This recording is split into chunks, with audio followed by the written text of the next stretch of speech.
We stand together, one in our humanity, for we all come from the Father. We are one family. It's our school of love and peace, where we've learned there's a way for the world to live in harmony, and together we all say, this is where peace begins. Here we sow the seeds of love. It all starts with our knowing we are one family. We are one family under God.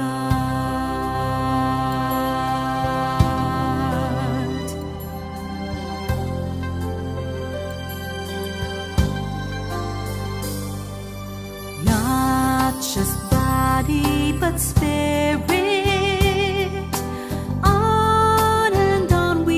To be people who live for others, for love knows no boundary. Neither race nor religion, no barriers can keep us apart. Forgiveness, true understanding, this is how it all starts. This is where peace begins. Here we sow the seeds of love. It all starts with our knowing we are one family. We are one family under God. Under God, we are one. This is where peace begins. Here we sow the seeds of love. It all starts with our knowing we are one family. We are one family under God.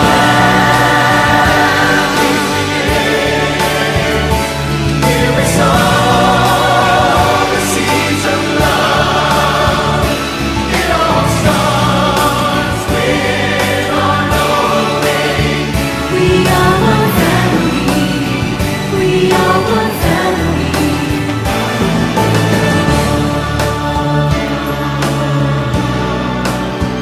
We are one family.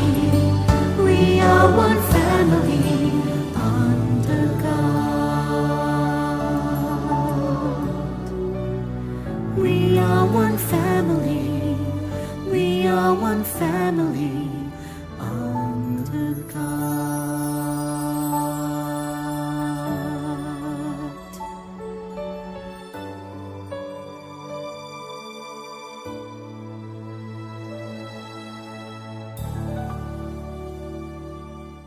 Good morning.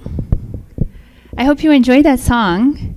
This was actually written by some members of our faith, and I had kind of forgotten about it. I was looking for Christian songs about family, and there aren't that many out there on YouTube. And then this one popped up, and I was like, oh, I know that one. That's a good one. So I hope you enjoyed it. I get to share with you kick off the beginning of our new sermon series, and this is one of my favorite topics, so I feel very lucky. But we're going into our next point of our vision statement, and this is our series, Building God-Centered Families, and this is coming from this point of our vision. We are building God-centered marriages and families that are the dwelling place of God and the cornerstone of a healthy society. And I was thinking about it, and I was like, well, actually, every single sermon that we've ever given could probably fall under this topic.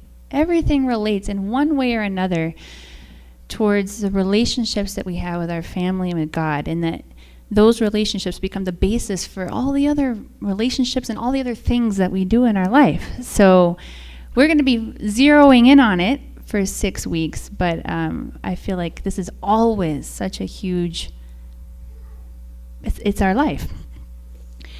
Especially in our faith, I feel like it's really everything, because if you start to study the divine principle and you look at the beginning of the Bible and the creation and how God created all the different aspects of the earth and separated the water from the firmament and then created the plants and then created the animals and then created human beings and then said it was good. And then he gave human beings 3 great blessings: to be fruitful, to multiply, and to have dominion. It all comes down to family and what was God's original dream. What was God's original plan? Was God just, experimenting like, giraffes are kind of interesting, so let's just try that. And dinosaurs, I didn't like them so much, so, let's not do that. And, none of this was random. It was all coming together for a purpose, because God, before starting, he had a vision for what God wanted to experience with his children, and that was related to family. So our founder, Reverend Moon, has often said that, if Adam and Eve had not fallen away from God, if they had not disobeyed God's commandment to eat of the fruit, if that had not happened in the beginning, then once their family was established, if Adam and Eve had been able to obey God's commandment, then come together with God's blessing as a true husband and wife, give birth to children who knew nothing but the love of God and parents in their life, once their family was established, then a heavenly, peaceful society, nation, and world would have been the natural result. So I have a quote to share with you relating to this.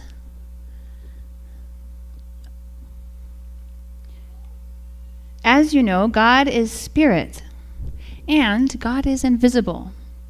The invisible, spiritual God wanted to manifest himself as a visible being in Adam and Eve. They were supposed to be the visible form of God, the walking God, the tangible God. Their mind or spirit was supposed to be the inner temple or the dwelling place of God. Externally, Adam and Eve were to be the physical parents to their children. And with God dwelling in them, spiritually, they were to be in God's position to their children. I think about this, I'm like, that sounds so amazing. Like, wow, what would the world be like if not just Adam and Eve, but if each one of us could have that experience of becoming a visible, tangible, walking, talking manifestation of God.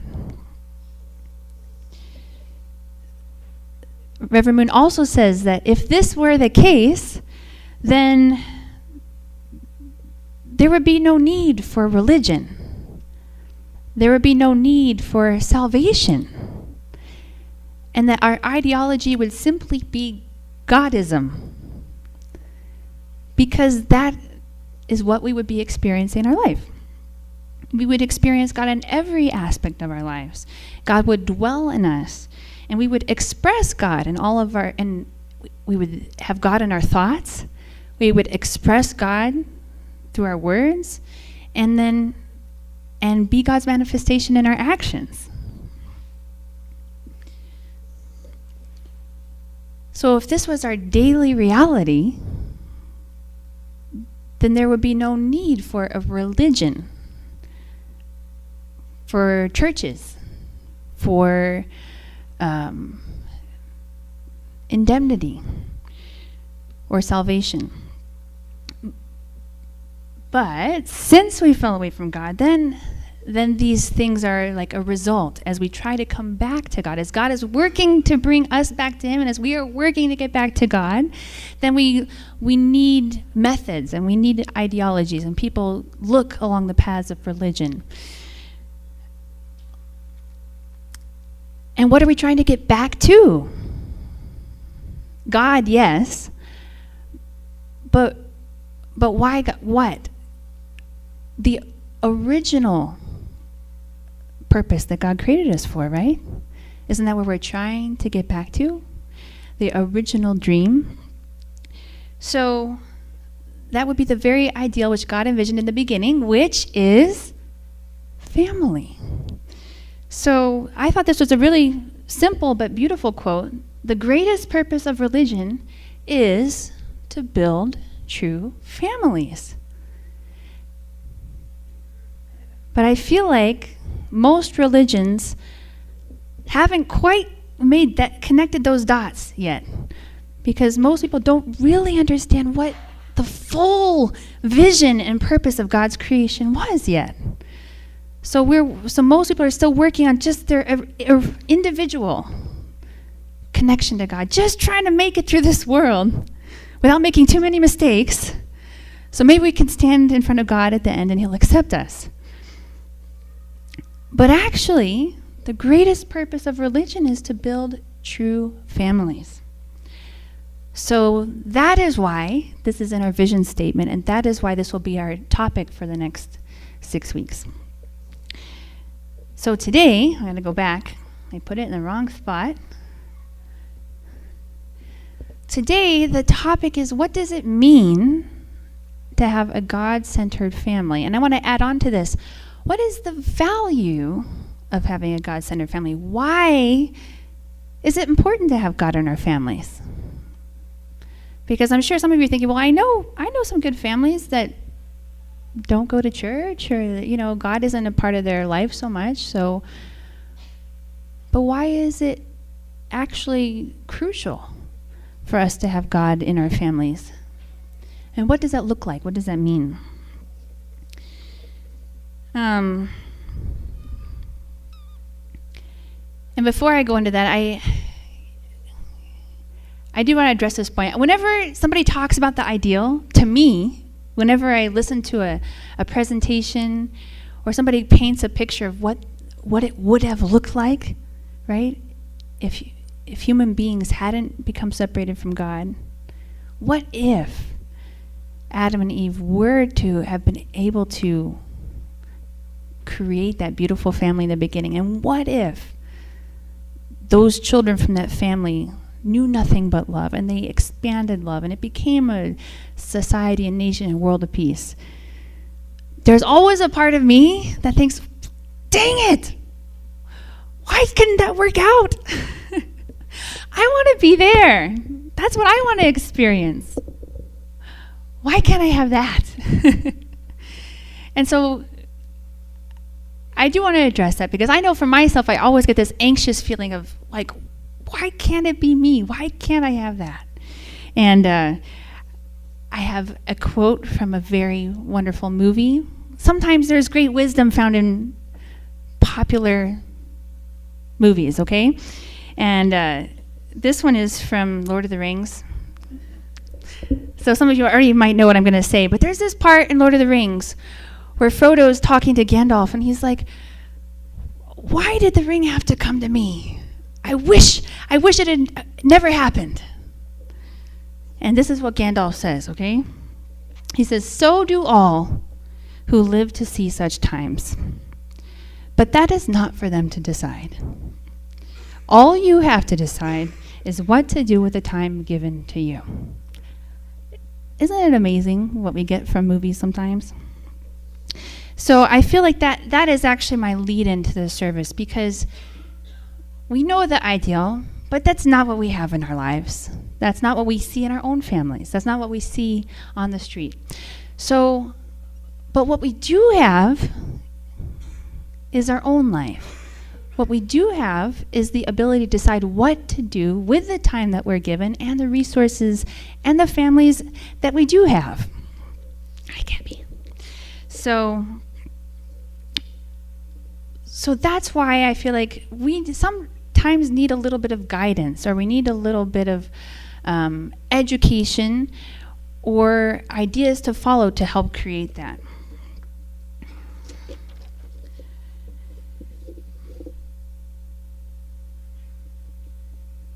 So first, I want to address,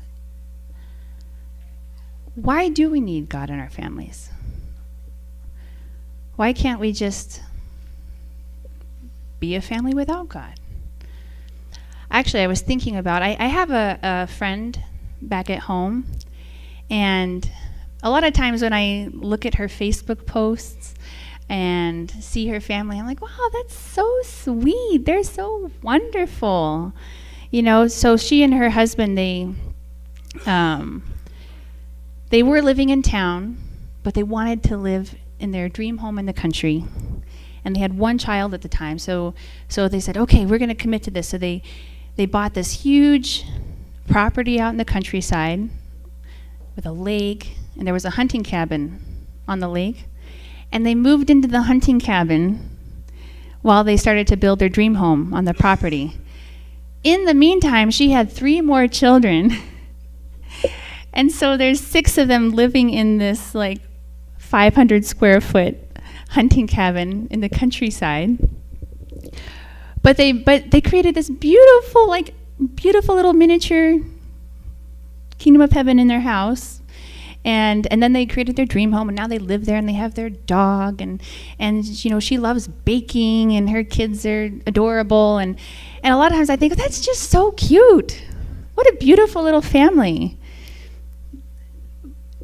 But I also, but they're not particularly religious. They're not particularly, you know, God isn't a huge aspect of their daily life. And so when I look at that, then I think, well, why do I need God then? Because I would really like that.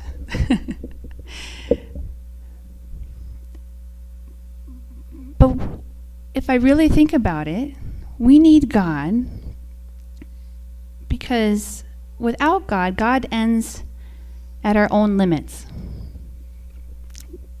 Our family ends at our own limits. Sorry, not God. Our family ends at our own limitations. Love ends at our own limitations. And especially without God in our family, love ends at the edge of our family. But if we look at God's original dream, yes, it was to begin with Adam and Eve, their children. But it wasn't supposed to end there. It was supposed to expand. The love was supposed to multiply and spill out and draw in and create, right, the society and the nation and the world. So I think when I look at my friend, I think I do believe and respect that she's definitely got some good things going on. They've learned a lot about relationships to make it work. But I see that there's a limit in what they will do in their life. And they will have a beautiful, happy little family. Hopefully, I hope it lasts forever. But it's not going to go past that.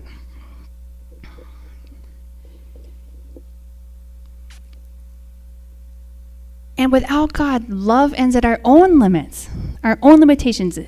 I think about this example from my life. So growing up, my father and I didn't always have the best relationship. And I think I naturally had a love for him as a parent. He naturally had a love for me as a child. But we had difficulties sometimes. We couldn't always see eye to eye. Or sometimes he did things or said things that I felt were hurtful or that weren't helpful towards our family. And growing up, a lot of the times my love ended when my dad would say or do something that I felt hurt me. My love couldn't extend past that experience. Maybe some of you can relate to that, where you have a spouse or you have a child where you want to love them, but it just gets hard at a certain point, and you probably know what point that is for you. And it wasn't until I went on my missions program after high school, and we started talking a lot about seeing from God's perspective. And a lot of times they were talking about, see your team, see the other people in your missions group from God's perspective if they rub you the wrong way, or see your team leader from God's perspective if you don't always see what they're trying to do. But actually for me, the biggest thing that I got was, I need to see my father from God's perspective.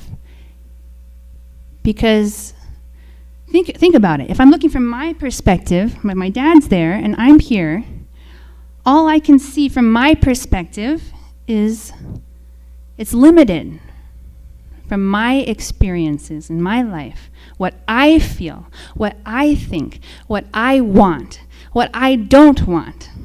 That's how I see my dad. That's how I see everybody in my life if I'm seeing from my perspective.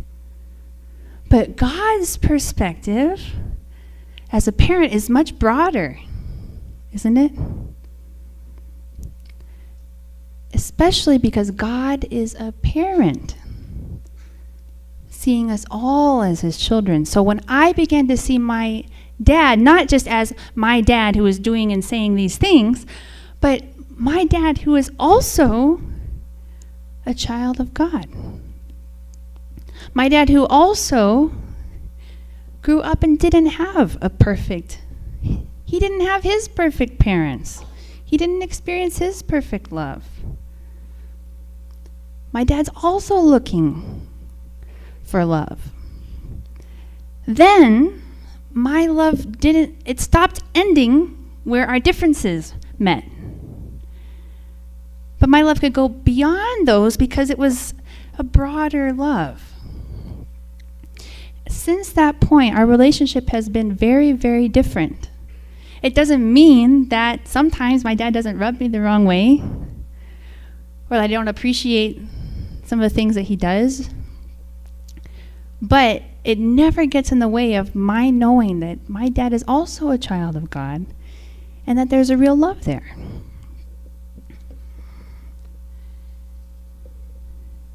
So without God, love ends at our own limitations. But our families are where we isn't that where we always hit our limitations? I feel like that's where the crux of everything is. That's where our greatest joy can be found, and it's also where the greatest hurt and pain can be found. So that's why we need God at the center of our families. I think that most people don't really struggle so much with this concept of having God as part of our families. People of faith get that. But I think the issue for us sometimes is how to make God the center of our family, not just a part of our family, not just a guest sometimes, a concept that we teach our kids about. I feel like that's the kind of trap that we fall into, or that I fall into. I fall into that. But how do we recognize and have the practice of having God at the center of our family? I thought about this from two perspectives. One is the more practical approach, and then I want to talk a little bit more about a more internal and I feel crucial way to bring God into our families. So one thing that I really loved growing up and that I really valued about my faith is that we have so many practices to bring God to the center of our family. When a baby is born, when they're 8 days old, then we have a dedication ceremony where we offer our child to God and say, God, thank you for blessing me with this child, but this child is actually, first and foremost, your child. And we offer a prayer, and it's so beautiful. When our children have a birthday, then not only do we have a party and cake, ice cream, balloons, all those things that kids love, but we also, again, we have a celebration with God in the morning. Before we do anything else, we wake up and we greet God, and we put our hands on our child's head, and we offer our child to God again. We offer this new year, the past year and the new year to God. We bring the God, we recognizing that God is the parent, my parent and my children's parent in our family. And for me growing up, that was very, very special. I felt sad for the other kids who didn't get to have those experiences growing up, because it was a very beautiful practice and acknowledgement that God is the center of our families. And we have a number of other things you can do, reading God's words together as a family, prayer as a family. Even though my kids, before dinner every night, we have a rotation of prayers. And Annalise always wants to pray, it's my turn. And she has a 3-sentence prayer that she does every single time, And it's adorable, and it's not particularly deep, but I love it because it's a practice of acknowledging that God gives us life. Nothing that we have we wouldn't have it without God. We thank God for our meals. These are practices that we do to bring God into our life. I've been thinking a lot more. One of my New Year's resolutions was that I want to talk about God more with my kids and just make it natural to help my kids see from God's viewpoint and to examine their life or examine a difficulty they're going through by bringing God into the situation. So I feel like education is another way where we practice bringing God in, where we acknowledge God in our life. Sunday school is a great way to do that. So there's Sundays, but then also, what do we do throughout the week? I think every family kind of has to find their way. But our faith has a number of really beautiful traditions where we recognize and acknowledge God at the center of our family. So I encourage you to maybe re-examine some of those, maybe adopt some of those if you feel a bit distant.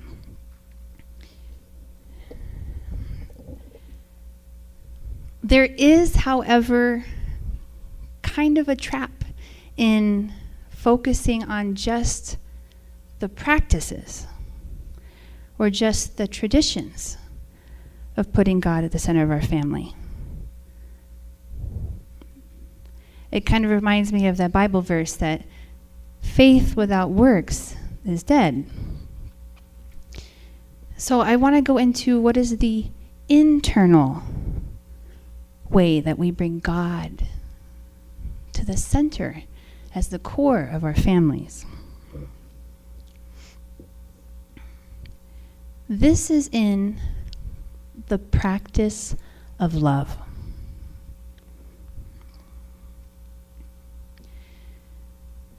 How does your spouse experience your love? How do your children experience your love? Are you seeing your own family from God's perspective or just from your own? Because if we just do the things, we do all the things, right? We get up in the morning, we read our Bible together, we read our scripture together as a family, and then we pray, and then we do our ceremonies or we do our traditions, but there's not the experience of love, these practices can actually have the opposite effect that we want them to have. So there has to be a blending of the two. The structure has to be supported by the love. I had an experience with this with my own children that really changed my family dynamic. And this has had to happen a number of times because family dynamics change, When I had twins first, and then, we had to find how we create our family and our family dynamic. And then we had another daughter, and that shifts things. So I feel like we always have to re-examine and find a way to bring God into our family. But when my twins were little, they were 3 years old. Oh, and Mia was just a baby. I found myself having a very difficult time with my children. I didn't want to be feeling that way, but I was. So when my twins were 3, can you imagine twin boys at 3 years old? They were just loud, and they loved to run different directions. I couldn't go to a park by myself with them because I was so scared that one would run into the street and one would, run into the parking lot. And if I was like, don't do that, then they'd look at me and laugh. She's yelling. And they were so, at that age, their language wasn't so developed yet, but they didn't really need it because they had each other. So they would just look at each other, then they'd laugh because it was so funny. Or they would look at each other and they just know, okay, when mom turns her back, we're gonna go this way, okay? And then they just look at each other and they'd speak with their eyes. They had their own, it wasn't even a language, but it was like a body language that they understood. But I couldn't communicate with them that way. I didn't speak their language. So I was always trying hard to, get in front of their faces, make eye contact. Okay, listen to what I'm saying. You need to wear your seatbelt. I felt like everything was a struggle. You're laughing and it sounds cute, I know. But in those moments, it was very hard for me, and I felt like that they were almost trying to get me. I could see, from my perspective, that if I were to send them to school in 2 years, that they would be labeled as problem children, because there's no way they could sit in a desk, no way they could listen to anything outside of their own little twin bubble world. And I was already seeing a future of stress and of kids behind in work and being labeled problem kids and maybe therapy. I didn't know, but I was really struggling with it because it was like every moment of the day seemed like it was a struggle. But when I switched my viewpoint to God's perspective, it totally changed my relationship with my kids. I looked at them from God's perspective, and I was like, oh my gosh, what amazing, adorable, happy, energetic, fantastic 3-year-olds I have. They're so full of life. They're so happy to be experiencing the beautiful world that God created for them, and they don't want anything to hold them back. When I stopped looking from the perspective of how that wonderful way that they were living was affecting me, then I could see how amazing my children were. But if I was just looking from how it was affecting me, it was very hard. The problem was when I was looking from how it was affecting me, I related with them differently because I wanted to change the way that they were affecting me. So I wanted to change them. And it ended up with me being frustrated and them feeling constrained. But then when I started to look from God's perspective and love from God's perspective, they felt accepted.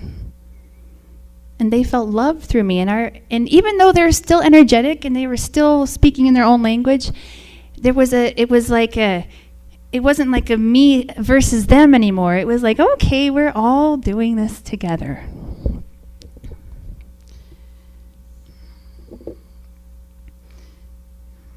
But it sounds like a small thing, but it totally shifted my relationship with them, and it's still there. That experience is still there. Even though we've had to deal with different issues, or other kids have joined the family, we had to figure out how to work them in. But it's very, very different. I have a quote. You have heard this before. This is from 1 Corinthians.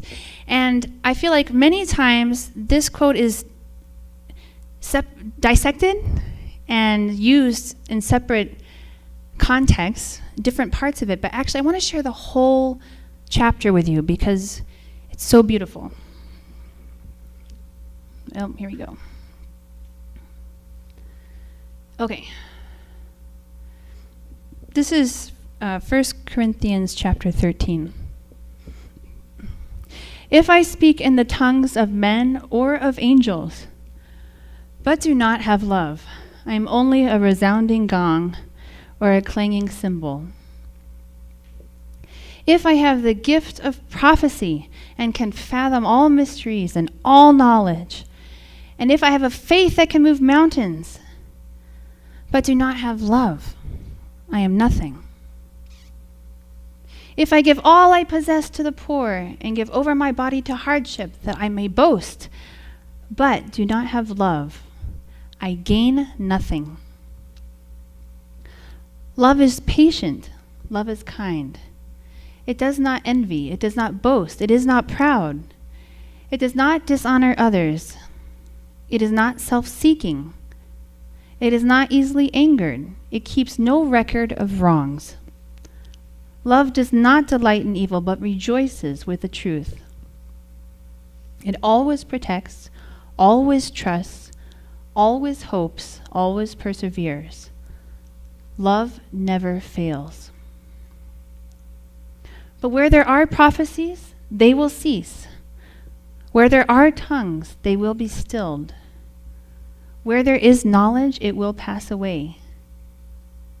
For we know in part, and we prophesy in part. But when completeness comes, what is in part disappears. It reminds me of this quote that Mark is always sharing with me.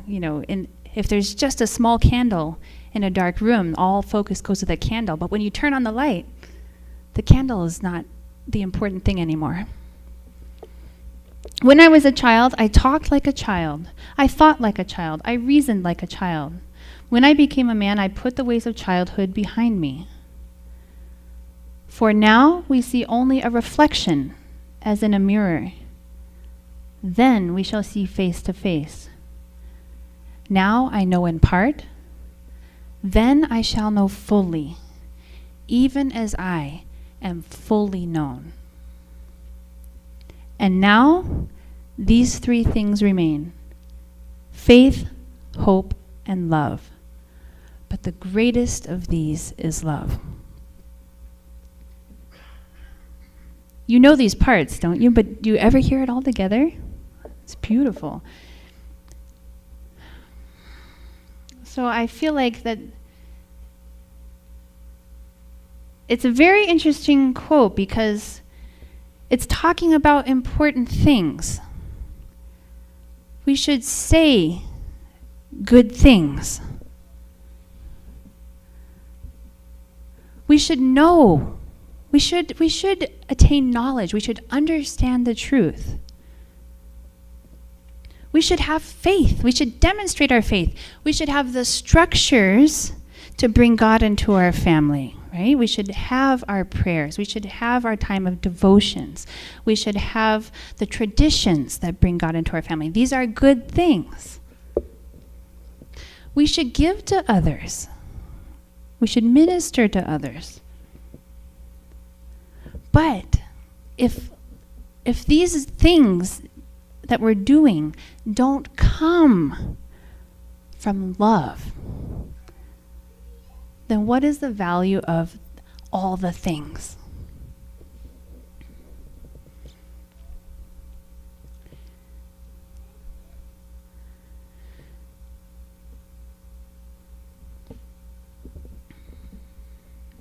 Faith, hope, and love, but the greatest of these is love. So, I guess the point of this whole message today is the love.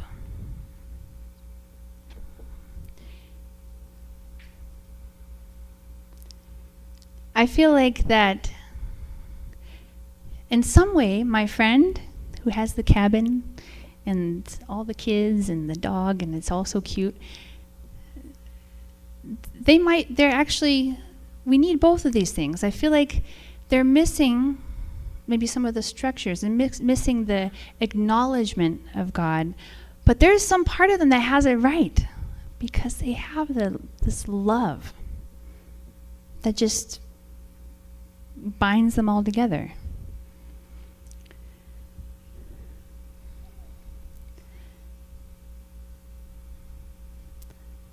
So how do we bring God to the center? Not just invite God in sometimes, not just to be a guest at our dinner table when we pray, but how do we create our family with God at the center so that we can begin to transform the experience that this world has? We're going to go into other topics. We're going to talk about more specifically on marriage. We're going to talk specifically about family as a school of love and parenting, and also what to do when this hasn't been your experience. What to do when your family doesn't look like this, when it doesn't feel like this. But this has to be the goal, that we experience real love in our relationships, where we see each other not just from my limited perspective of how you affect me and the things that you say and the things that you do affect me, but that we are all part of God's family, and that God's love wants to be dwelling in our relationships and wants to just overflow. Like our cup should flow over and spill out and draw in the people of this world.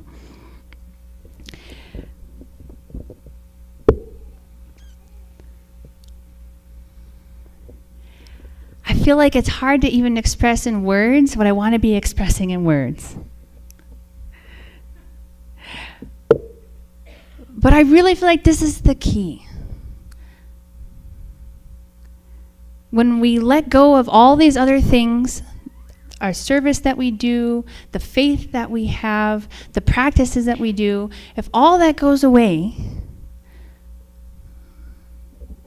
and all is left is love, and when we know fully, and we are fully known by God, then there's love. That's what we want to be left. So my prayer for you and my hope for myself also is that I can begin to focus on love in my relationships, love with my children, love with my spouse, bringing God in as the source of love, not just loving from my perspective so that I can get something back. I'll give Mike a massage so that hopefully he'll give me one back. No, that's not love. It's a step towards love. But I hope that through this series that we go into, that we can delve deeper and deeper into these relationships, into how God wants to dwell in our families and how this is actually the key to transforming this world. It doesn't matter what level of education you have. It doesn't matter what you're doing, what you're, like in the beginning, what you're saying, what you're doing. But if we are creating love in our families, which is the one thing that God wanted from the beginning and could not have, then we're doing something big for this world. I'm going to finish here. Please join me in prayer.